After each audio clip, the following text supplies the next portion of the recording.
My channel GK everyday. तो आज मैं आपको क्लास 12 हिस्ट्री का चैप्टर है सिंधु घाटी सभ्यता का, जो कि एनसीईआरटी कोर्स से लिया गया है ये चैप्टर जो है। और ये जो सिंधु घाटी सभ्यता के बारे में क्या होता है कि कंपटीशन जो एग्जाम्स होते हैं उसमें भी इसके क्वेश्चंस बहुत ज्यादा ऑब्जेक्टिव के रूप में पूछे जाते हैं, ऑब्जेक्टिव क्वेश्चंस आते हैं। तो मैं आज आपको सिंधु घाटी सभ्यता के जो उसका के बारे में बताऊंगी कि कैसे इसकी खोज हुई, कैसे विकास हुआ, नगरीय विकास, मुद्राएं वगैरह, हर पूरे जो सिंधु घाटी सभ्यता जो प्राचीन है भारत की है उसके बारे में पूरा शुरुआत से लेके एंड तक बताऊंगी। तो आइए शुरू करते हैं आज का टॉपिक, सिंधु घाटी सभ्यता। तो सबसे पहली बात तो ये है कि ये सभ्यता कहाँ की है, भारत की सभ्यता है सिंधु घाटी सभ्यता। तो इसकी खोज हुई थी ना जब, तो ये सभ्यता क्या है, पुरातात्विक और प्राचीन है। तो जो कि बहुत ज्यादा पुरातात्विक प्राचीन है और कई देशों में भी फैली हुई है ये सभ्यता, ठीक है। तो सबसे पहली बात है कि सिंधु घाटी सभ्यता है, उसकी खोज सर्वप्रथम किसने की थी, तो उसकी खोज 1856 में हुई थी। 1856 में किसने की थी, चार्ल्स मैनसन ने की थी। और चार्ल्स मैनसन जो था वो ब्रिटिशर था, मतलब अंग्रेज था। तो क्या हुआ, उसको चार्ल्स मैसन को क्या जानकारी मिली थी कि है ना भारत में ऐसी सभ्यता है जो कि जिसमें क्या है, जिसमें पूरे नगर का विकास वगैरह है। तो वो क्या करा कि सिंधु घाटी सभ्यता जो है वो पाकिस्तान में स्थित है, सिंधु नदी के आसपास में फैला हुआ है। वैसे तो ये 3 देशों में फैली हुई है सिंधु घाटी सभ्यता, जो मैं आपको आगे बताऊंगी। तो चार्ल्स मैसन ने क्या किया, आया वो, तो उसने क्या खोज की पाकिस्तान की साइड पे, पर उसको क्या कोई अवशेष नहीं मिले। तो इसकी जो खोज है वो चलती रही। इसके बाद में क्या हुआ कि सिंधु घाटी सभ्यता के जो अवशेष है ना, अवशेष उनकी खोज जो की थी वो हुई थी 1921 में।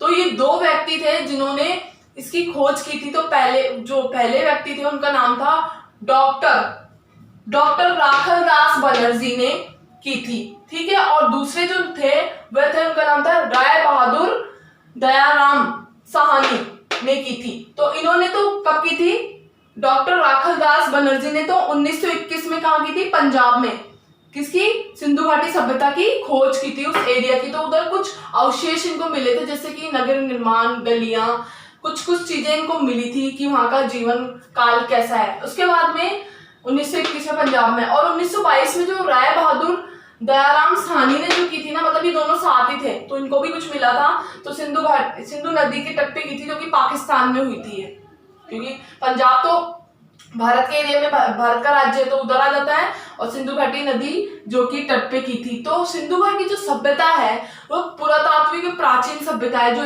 इतिहास कालिक है। तो इतिहास कालिक है, तो इसकी जो सभ्यता की खोज है ना वो कितने साल पुरानी है, तो वो जो ईसा पूर्व 2500 से लेके 1500 तक, ये लिख रहा है 2500 से 1500 तक ईसा पूर्व की सभ्यता है ये सिंधु घाटी सभ्यता, ठीक है। इसके बाद में क्या है कि ये इतना बड़ा क्षेत्र है सिंधु घाटी सभ्यता कि इसके साथ भारत की सभ्यता के साथ क्या हुआ कि और भी जो देशों की सभ्यता है उनकी भी खोज की गई थी। तो आइए मैं आपको बताती हूँ सिंधु घाटी सभ्यता की अन्य देशों की खोज कैसे की गई थी। तो भारत की जो सभ्यता है ना, वो कौन सी सभ्यता है, भारत में है सिंधु घाटी सभ्यता है, ठीक है। और सिंधु घाटी सभ्यता कहाँ तक फैली हुई है, तो मैंने आपको बताया 3 देश है, आपको बताती हूँ। फर्स्ट है पाकिस्तान, दूसरा है अफगानिस्तान, तीसरा है भारत। तो सिंधु घाटी जो सभ्यता है ये वाली, ये 3 देशों में फैली हुई है, भारत, पाकिस्तान, अफगानिस्तान। फिर दूसरी जो है ये वाली सभ्यता चीन की, ये वाली, ये इसकी सभ्यता का क्या नाम है, होंगहो एक नदी है जिसके तट पे चीन जो देश है उसको ये सभ्यता, प्राचीन सभ्यता का पता चला, मतलब विकास हुआ, खोज की गई, अवशेष मिले चीन में ही साइड पे। तो इस सभ्यता का खोज, और ये सभ्यता आज भी है, वर्तमान काल में भी अभी भी स्थित है ये सभ्यता, ठीक है। इसके बाद में नेक्स्ट जो सभ्यता थी तीसरी, ये है मेसोपोटामिया की सभ्यता। तो इस सभ्यता, मेसोपोटामिया की सभ्यता है जिस सभ्यता का नाम है दजला व फरात नदी के तट पे क्या मिले थे, मेसोपोटामिया की सभ्यता मिली थी, मतलब कि खोज की गई थी। उसके बाद में नेक्स्ट जो है वो है मिस्र की सभ्यता का नाम क्या है? नील। नील एक नदी का नाम है, नदी घाटी का नाम है, तो नील की सभ्यता के नाम से जाना जाता है। मिस्र को नील की सभ्यता के नाम से जाना जाता है। इसके बाद में इन सभ्यताओं के क्या काफी लंबे, मतलब ये काफी लंबे ईसा पूर्व में इसकी खोज की गई थी और हो चुकी है। जो कि कुछ सभ्यताएं जो है वो वर्तमान काल में है और कुछ नहीं है। जैसे कि सिंधु घाटी सभ्यता में जो लोथल जो क्षेत्र आता है वो बाढ़ के आने के कारण क्या हो गया था, मतलब उसका अस्तित्व खत्म हो गया था, मतलब वो हट गई थी, मतलब पूरी बाढ़ के कारण आने के कारण। तो वो अभी वर्तमान में लोथल जो सभ्यता क्षेत्र है वो नहीं है। लोथल जो क्षेत्र आता है ना सिंधु घाटी सभ्यता हड़प्पा में, वो नहीं है अभी। तो ठीक है, समझ में आ ही गया होगा आपको इतना तो। इसके बाद सिंधु घाटी सभ्यता के बड़े प्रमुख क्षेत्र, तो प्रमुख क्षेत्र कौन कौन से थे वहां पे, मतलब सिंधु घाटी सभ्यता की जब खोज की गई 3 देशों में फैला हुआ था, भारत, पाकिस्तान और अफगानिस्तान। तो ये सिंधु घाटी का है, पाकिस्तान की साइड तक। तो इसमें क्या कौन कौन से क्षेत्र थे? हड़प्पा, हुंदड़ो, कालीबंगा, लोथल, रखड़ी गढ़ी और बनवाली तथा रोपड़, आमिर, रंगपुर, मोहनजोदड़ो, ये क्या थे? बड़े व छोटे दोनों ही शहर थे। तो ये क्या भाग है? ये है ना सिंधु घाटी सभ्यता के आसपास में फैले हुए क्षेत्र थे।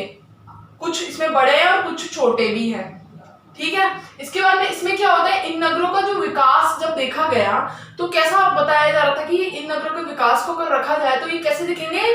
त्रिभुज, यानी कि ट्रिग्नोमेट्री, त्रिभुजकार के दिखेंगे। जैसा कि इधर क्वेश्चन है कि क्षेत्र की आकृति कैसी थी, तो कैसी थी उधर की, जब पूरे क्षेत्रों को देखा जाता था उधर के नगरों को, तो त्रिभुजाकार भुजाएं क्रमशः कितनी थी, मतलब उन भुजाओं की जो क्या कहते हैं लंबाई वगैरह कहां तक वो त्रिभुजाकार में फैले हुए थे ट्रिग्नोमेट्री में, तो 950 थी, 600 थी और 550 क्या थी? मील लंबी थी त्रिभुजाकार की इनकी आकृति नगरों की। जिस तरह से त्रिभुजाकार कैसा होता है, ऐसा होता है,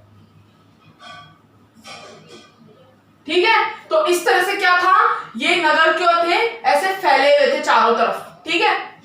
इसके बाद में क्या था कि सिंधु घाटी सभ्यता की जो नगर फैले हुए थे, तो इनकी सभ्यता क्या थी? संगठित रूप से एक थी। कैसे? जब सिंधु घाटी सभ्यता की खुदाई की गई तो खुदाई में क्या मिले? अवशेष मिले। अब वो अवशेष कौन कौन से हैं? मिट्टी के बर्तन मिले, ठीक है। मिट्टी के बर्तन होते थे, उनका कलर कैसा होता था? विशेषकर इनका एक कलर होता था, लाल कलर के मिट्टी के बर्तन मिले थे खुदाई के अवशेषों में, खुदाई जब की गई थी। इसके बाद में क्या था कि मिट्टी के बर्तन व माप तोल के, मतलब जो नाप करते हैं किसी भी चीज का, उसके उपकरण तथा वहां के सिंधु घाटी सभ्यता व अन्य जो सभ्यताएं थी उधर के नगरों का विकास जो होता था, मकानों का, वो किससे होता था? ईंट जो होती थी उससे होता था। ईंट तो आप जानते ही हैं।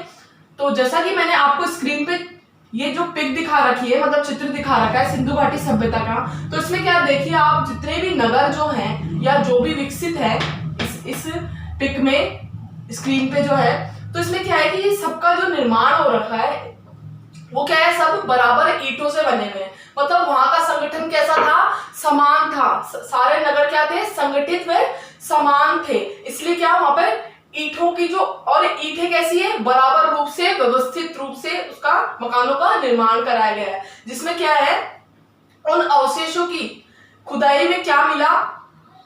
जो निर्माण किया गया उसमें सड़कों का निर्माण कैसा है? 10.5 किमी की लंबाई है, मतलब किलोमीटर की लंबाई। जैसे कि आपको इसकी स्क्रीन पे दिख रहा होगा कि नगरों के बीच में जो सड़कें जा रही है उसकी लंबाई कितनी है और वो सकड़ी कितनी है, लंबाई कितनी है, चौड़ाई कम है उसकी, ठीक है। तो उसका विकास भी कैसे हो रखा है? पूरा ईंटों के निर्माण से हो रखा है। तो इधर क्या था, विशेषकर पूर्ण रूप से जो मकान बनाए जाते थे वो ईंटों से ही बनाए जाते थे। और इस क्षेत्र को आप देखेंगे तो समझ में आ रहा होगा कि ये क्षेत्र क्या होते थे, मतलब बड़े बड़े क्षेत्रों में डिवाइड थे। मतलब एक अगर जैसे कि घर जो होता था वो बड़ी दूरी पे, डिस्टेंस में होता था, और स्नान घर और भी दूरी पे है, जैसा कि आप देख रहे हैं इस चित्र में, स्क्रीन पे मैंने जो आपको दिखा रखा है सिंधु घाटी सभ्यता। तो देखिए वहां की सभ्यता कितनी अलग थी और कितने लोग संगठित रूप से और व्यवस्थित क्रम में कार्य करते थे। ठीक है, तो आपको ये समझ में आ गया होगा इस डायग्राम के थ्रू कि सिंधु घाटी सभ्यता में जब अवशेष मिले तो उसके चित्र जो कि ये है स्क्रीन पे जो मैंने आपको दिखा रखा है वो पाए गए हैं।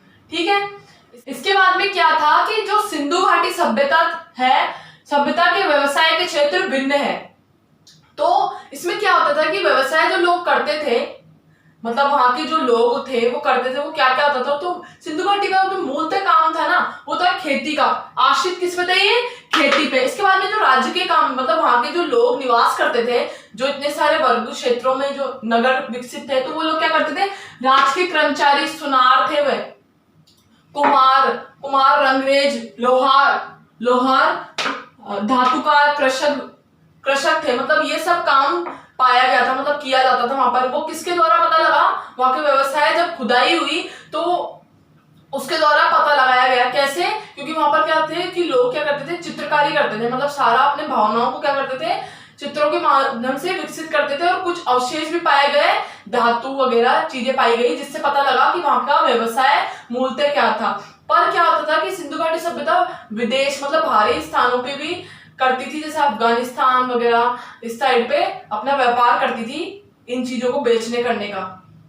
ठीक है, तो सबसे जो विदेशी व्यापार में सबसे मुख्य जो था ना स्थान, मतलब देश था, वो था बलूचिस्तान। से सबसे अधिक क्या होता था? व्यवसाय किया जाता था कांस्य वगैरह, मतलब लेन देन का, जो पशुपालन वगैरह जो खेती होती थी उससे लेन देन का व्यापार होता था बहुत अच्छे स्तर पे। तो उसके बाद में क्या था? जो सिंधु घाटी सभ्यता के लोग थे उनका खाने पीने का साधन क्या था? मतलब वो मैंने आपको बताया था कि खेती पे निर्भर थे, तो उसमें मुख्य भोजन था वहां का गेहूं, जौ, मुख्य भोजन। वैसे और भी सामग्री उगाई जाती थी, गेहूं, जौ, चावल और अनाज वगैरह सारी सब्जियां उगाई जाती थी, पर मूलतः जो खाया जाता था वो गेहूं और जौ था मूलतः। और मछली पालन, मतलब ये जो सिंधु घाटी के लोग थे वो मांसाहारी भी थे, मांस में ये मछली पालन सबसे अधिक व्यवसाय में भी आता था ये, और खाने के योग्य में भी मछली पालन होता था और खाया भी जाता था मांस के रूप में। उसके बाद में शेर, बकरी, घोड़े, मुर्गे, ये सब भी मांस, मतलब भोज्य सामग्री में लिया जाता था। वहां के लोग ये सब कुछ भी खाते थे। इसके बाद में क्या हुआ कि ये सब कुछ खाते थे और इसका व्यापार भी करते थे, मतलब ये पूरे नगरों में क्या इसकी खाद्य सामग्री की बहुत अच्छे रूप में, मतलब बड़े बड़े नगर थे तो बड़ी बड़ी जगह क्या होती थी? विकसित होती थी, मतलब दूर दूर तक। जैसे स्नानघर वगैरह होते थे वही बहुत बड़े बड़े होते थे, तो खेती के क्षेत्र भी बहुत बड़े बड़े किए जाते थे। ठीक है, और सिंचाई किसके माध्यम से होती थी? जब खेती होती थी तो कुओं के माध्यम से की जाती थी। ठीक है, उधर की भी जल निकासी थी, नगर पालिका जैसी निकासी के रूप में की जाती थी। उसके बाद में सिंधु घाटी सभ्यता की लिपि। तो सिंधु घाटी सभ्यता की लिपि कैसी थी? सर्पिलाकार। अब आप ये सोच रहे होंगे कि ये चित्र कैसा है, मतलब समझ नहीं आ रहा है। तो सबसे पहली बात तो सर्पिलाकार यानी कि बाएं से, मतलब ये जो पॉइंट है ये बायां है ना, राइट से लेफ्ट जो बोलते हैं, तो बाएं से ये एंड का बिंदु क्या है? ये देखा, ये दाएं, तो मतलब बाएं से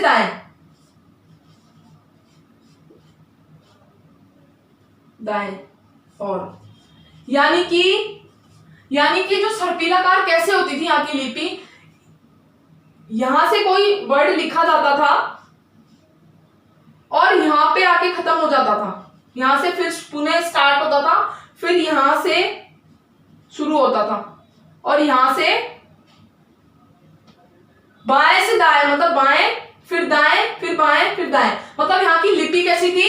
सर्पिलाकार। पहले बाएं लिखेंगे फिर दाएं लिखेंगे, दाएं ओर से ऐसे लिखी जाती थी सिंधु घाटी की लिपि। और ये लिपि ऐसी थी सिंधु घाटी सभ्यता की लिपि जो कि आज तक सिंधु घाटी की लिपि को समझा नहीं जा चुका है, समझा ही नहीं जा चुका है, मतलब इसके अक्षरों को समझा नहीं जा चुका है, अभी तक समझ नहीं पाए कि क्या लिखा हुआ था। और सिंधु घाटी सभ्यता की जो लिपि थी, मतलब जो अक्षर थे वो कितने थे? 64 अक्षर थे। और मैंने आपको स्क्रीन पे सामने दे भी रखा है, सिंधु घाटी सभ्यता की ये लिपि थी, इसके माध्यम से अक्षरों का निर्माण होता था, जो मैंने आपको स्क्रीन पे दे रखी है कि कैसे कैसे अक्षर है। आप देखिए, आपको खुद को ऐसा लग रहा होगा कि कैसे है। तो ये जो जितने भी अक्षर है ना, इनका आज तक पता नहीं लगाया जा सका है कि ये अक्षर क्या है। 64 अक्षर थे, ये अक्षर क्या है, कैसे कैसे चिन्ह इनके माध्यम से क्या होता था? लिपि, मतलब दीवारों पे या जैसे भी इनके ताम्र पात्रों पे जैसे भी लिखी जाती थी, तो उनका आज तक पता नहीं लग पाया है कि ये अक्षर कौन से हैं, ये चिन्ह किस किस काम में, किस यूज में लिए जाते हैं। इसके बाद में नेक्स्ट जो टॉपिक है वो है खुदाई व अवशेषों में मिली मूर्तियां व सिक्के। तो खुदाई, जब सिंधु घाटी सभ्यता की जो लिपि इतनी डिफरेंट थी, तो खुदाई में मिले जो साक्ष्य मतलब अवशेष थे उसमें क्या था, मूर्तियां। तो सबसे पहली बात तो है सिंधु घाटी सभ्यता के लोग क्या थे कि ये देवी पूजा, मात्र देवी पूजा, शिव पूजा, पशु पूजा व मृत शक्तियों की पूजा करते थे। तो आपको जैसे स्क्रीन पे दिख रहा होगा कि इसमें क्या है कि जो चित्र दिया गया है, इसमें चित्र दिया गया है, तो उसमें क्या है कि शिव पूजा, शिव का एक अवतार है, शिव रूप बनाया है, और आसपास में कई ऐसे चित्र थे जिसमें जानवर वगैरह भी होते थे। मतलब क्या होते थे, इधर की जो प्रणाली होती थी ना, वो क्या होती थी, भावनात्मक होती थी। मतलब लोग कुछ भी अगर बताना भी चाहते थे ना, तो वो चित्रों के माध्यम से, शैली के माध्यम से बताते थे, मतलब उनका निर्माण होता था। ठीक है, तो ये चित्र में आपने देखोगे शिव की मूर्तियां या मात्र देवियों की मूर्तियां बनी हुई है, स्तंभ से बने हुए हैं, जिसके माध्यम से वो पूजाएं करते थे। या फिर पशु जो आसपास में भेड़, शेर वगैरह काफी जानवर आसपास में हैं, तो ये क्या थी, वहां की मूर्तियों के अवशेष पाए गए शिव वगैरह के। इसके बाद में नेक्स्ट जो है वो है सिक्के। तो सिंधु घाटी सभ्यता में जो सिक्के या मोहरे पाई गई है, मोहरे मूलतः वो है 2000 मोहरे सिक्के पाए गए हैं। मतलब 2000 अवशेष में मतलब खुदाई हुई थी जब मिले थे। और ये सिक्कों पे क्या था कि ये सिक्के किसके द्वारा निर्मित है, तांबे व कांस्य व सैल खड़ी, जो कि आपको चित्र में दिख रहा होगा कि ये जो चित्र है इसमें जो सिक्के बने हुए हैं उस पे देवी प्रतिमाएं और कुछ प्रतिमाओं पे शिव व मुद्राओं पे क्या लिखा हुआ है, लिपि लिखी हुई है। जैसे कि लिपि लिखी हुई है, तो आपको ये लिपि समझ में नहीं आ रही होगी, पर ये उधर की सिंधु घाटी सभ्यता की क्या है, ये भाषा है। मतलब वहां की क्या है, जो जब ये मुद्राएं मिली या सिक्के मिले, तो ये इसका निर्माण किससे होता था, कांस्य व तांबे तथा सैलखड़ी एक पत्थर आता है, उससे इसका निर्माण किया जाता था। और ये क्योंकि सिंधु घाटी सभ्यता के जो लोग थे वो उनको क्या पता चला कि उधर क्या हुआ, सबसे पहले तांबे व कांस्य का ही की जानकारी मिली। जैसे कि आपको ये चित्र में दिख रहा होगा इस पिक में कि कैसे गोल और तांबे का गोल्डन कलर का रंग है, तो आपको दिख रहा होगा। और उसपे शिव की प्रतिमाएं, तो अधिकतर क्या होता है, कुछ पे तो शिव की मतलब भगवान की प्रतिमाएं होती थी, मूर्तियों मतलब आकृतियां बनी रहती थी सिक्कों पे, और कुछ पे क्या रहते हैं, जानवर वगैरह, शेर, भालू या फिर गेंडा, ऐसे ऐसे चित्र निर्मित होते थे। मतलब ये क्या थे कि मूर्तियां और सिक्के क्या थे, ये पूजनीय थे। मतलब जो सिक्कों पे जो आकृति बनी हुई थी वो क्या थी, वहां की सभ्यता की पूजनीय थी, उन्हीं को ही ये मनवाते थे, मतलब आकृति को सिक्कों पे बनवाते थे। तो क्या हुआ, सिंधु घाटी जो सभ्यता है, सिंधु घाटी की सभ्यता और मोहनजोदड़ो की जो सभ्यता थी, वो दोनों सभ्यता क्या थी, सेम मतलब समान पाई गई, समान मिली है। सिंधु घाटी सभ्यता व मोहनजोदड़ो की सभ्यता दोनों क्या मिली है, समान, इनमें कोई ज्यादा अंतर नहीं है, दोनों समान पाई गई है। मतलब जैसे वहां के अवशेष मिले वैसे ही वहां के अवशेष मिले। मतलब यहाँ की जो प्रणाली थी वो एक थी, संगठित रूप से एक ही थी। नगरों का विकास क्या था, एक ही प्रणाली से चलता था, मतलब व्यवस्थित किया जाता था, है ना। और इसमें क्या हुआ, सिंधु घाटी सभ्यता इतनी विशाल और ऐतिहासिक सभ्यता रही है जो कि वर्तमान काल में भी बहुत ज्यादा प्रसिद्ध है भारत में, ये सिंधु घाटी सभ्यता। पर इस सभ्यता में क्या था कि इस सभ्यता का जो पतन हुआ, लोथन जो नगर था उसका पहले पतन हुआ, फिर बाद में धीरे धीरे जलवायु परिवर्तन व बाढ़ के कारण क्या हुआ कि इस सभ्यता का क्या हुआ, पतन होता गया। और बाढ़ व आर्य समाज के जो आर्य समाज था ना, उसने क्या किया, इस जो सिंधु घाटी सभ्यता है ना उसपे क्या आक्रमण कर दिया गया था, जिससे क्या हुआ, इस कुछ जगह पे ना सिंधु घाटी सभ्यता का जो सिंधु नदी के तट पे स्थित है उसका क्या हो गया, पतन हो गया, मतलब नष्ट हो गई वो जगह, आक्रमण कर दिया गया था। अवशेष वगैरह मिल रहे थे और मोहरे वगैरह मतलब सोना वगैरह निकल रहा था। इस वजह से क्या हुआ था, ऐसा बताया जा रहा है, इतिहास काल की जो पुरातात्विक है उनमें बताया गया है कि इस सभ्यता का थोड़ा बहुत भारत में मतलब पतन भी हो चुका है, काफी हद तक। थोड़ा बहुत ही अवशेष अभी मिलते हैं, बाकी तो नहीं, पता नहीं चलते।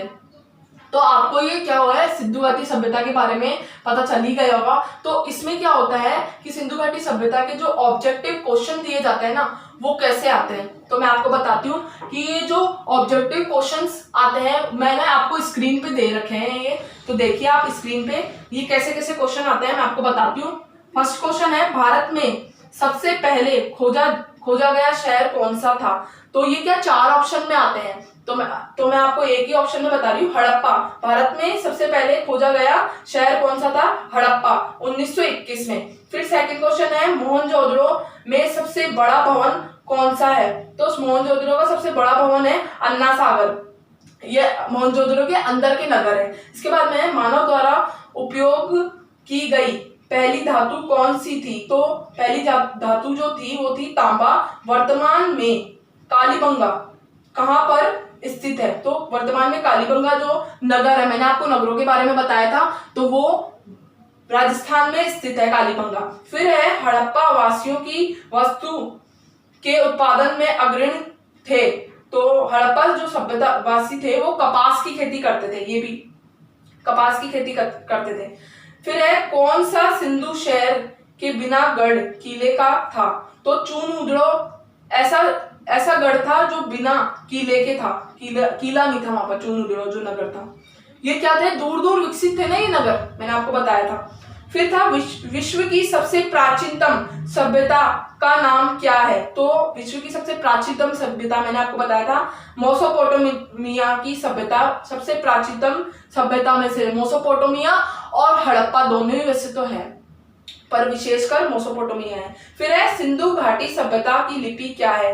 तो इसकी लिपि मैंने आपको बताया था कि लिपि का पता ही नहीं चल पाया है, कोई पहचान ही नहीं पाया है। तो क्या है, लिपि अज्ञात है, कोई पढ़ नहीं पाया है इस लिपि को। वैदिक सभ्यता किस प्रकार की सभ्यता थी। तो ये वैदिक जो सभ्यता थी, इनकी वैदिक काल से, प्राचीन काल से चली आ रही थी। तो ये थी ग्रामीण सभ्यता, मैंने बताया था ना, खेती पे ये डिपेंडेंट होते हैं। फिर है, आर्यों की भाषा क्या थी। आर्य समाज जिन्होंने सिंधु सभ्यता का पतन किया था आक्रमण करके, तो इनकी आर्यों की थी संस्कृत। आर्य सर्वप्रथम भारत आकर कहाँ बसे। तो आर्य समाज के जो लोग थे वो बसे थे सप्त सिंधु क्षेत्र में बसे थे। आर्य का शाब्दिक अर्थ क्या है, श्रेष्ठ। फिर नेक्स्ट क्वेश्चन है, आर्य का शाब्दिक अर्थ क्या है। तो आर्य का शाब्दिक अर्थ है श्रेष्ठ या कुलीन। ठीक है, तो अगर आपको मेरा वीडियो पसंद आया हो तो प्लीज लाइक कीजिए, कमेंट कीजिए एंड सब्सक्राइब कीजिए एंड बेल आइकन को क्लिक करना ना भूलें। आज के लिए इतना ही।